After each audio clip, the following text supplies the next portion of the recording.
点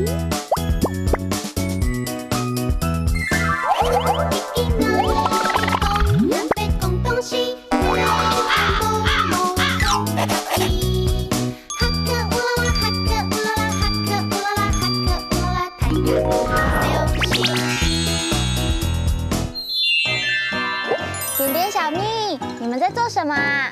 我们在画长大以后想要做的职业哦。哦，那小蜜，你长大想做什么呢？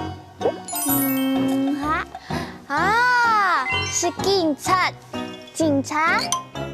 没错没错，我长大以后想当警察。哦，那点点，你长大想要？是醒桑。我长大以后要当老师，因为老师很伟大。醒桑教我们很多知识，的确很伟大哦。警察是不是也很伟大呀？当然啦，警察保护大家的安全，是人民的保姆，也很伟大。是老师比较伟大，还是警察比较伟大呢？我想醒桑比较伟大。老师比较伟大。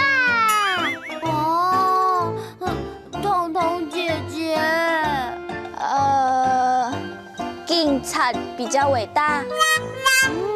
点点，你听到了吗？是警察，警察。彤彤姐姐。是醒桑比较伟大。明明是警察比较伟大，是警察比较伟大。好了，都不要吵。其实我最伟大。警察，警察，警察，警察。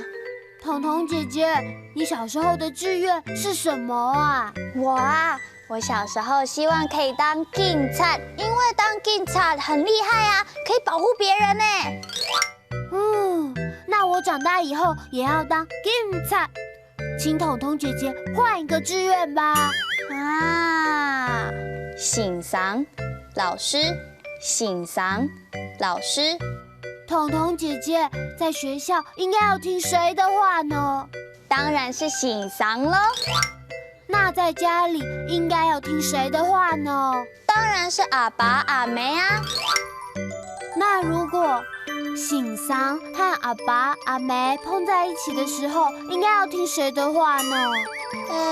这个嘛，警察、醒桑，两种职业都很伟大哦。